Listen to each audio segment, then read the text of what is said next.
So it was really frustrating when I kind of hit that plateau and I couldn't get my tumbling higher. I couldn't do this better. And then when I was 11, I technically found out when I was 11, but really when I was 12, I was diagnosed with severe scoliosis, which kind of revealed, oh, it's not that I'm not working hard enough. It's that I actually have a physical setback that like my body, like tumbling's not good for anyone's body, but my body especially really did not like tumbling because my spine is curved. It was like I would keep jumping to the side and my it wasn't the right technique, and they were like, why is that happening? And I was like, oh, maybe because my spine's curved. So I'm obviously not going to go straight back. Like looking back on it, it's kind of silly because I'm like, oh, like duh. But at that point I was so frustrated because I was like, I'm working and I'm not getting the results, but everyone around me that works hard gets results.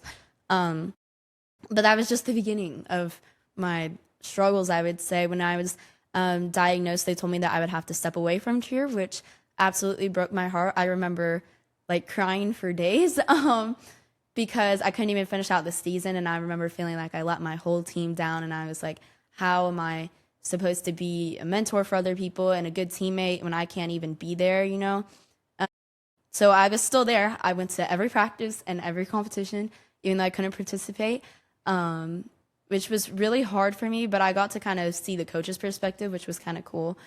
I wore a brace for 21 hours a day, which as a 12-year-old, 13-year-old was horrible, especially as a girl, because you can't wear the clothes you want to wear. You can't go in the pool or go to the beach when you want to go to the beach, because we live in Florida. It's like I got it on in March. So that whole summer, no beach, no pool. If I could, it was like for 30 minutes. And I'm like, how would you even get to the beach and like actually hang out and have a good time in 30 minutes?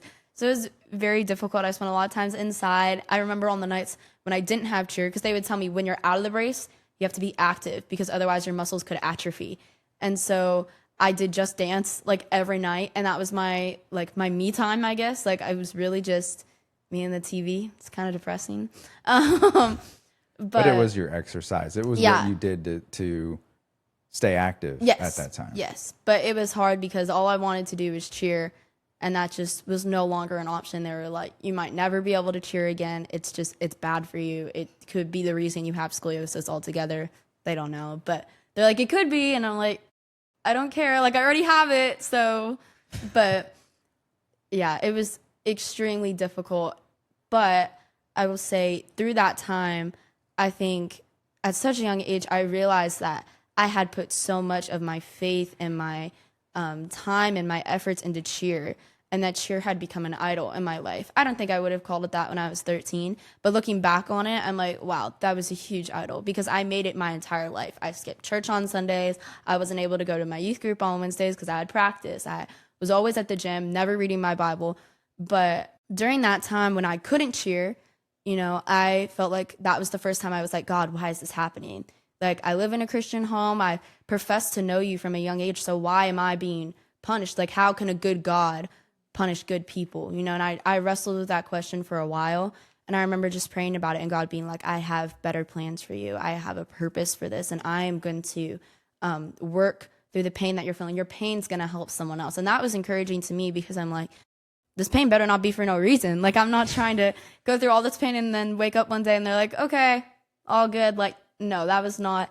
And like, if I'm going to have all this pain, I want to be able to help other people with it, even if I still struggle with it myself, because I knew that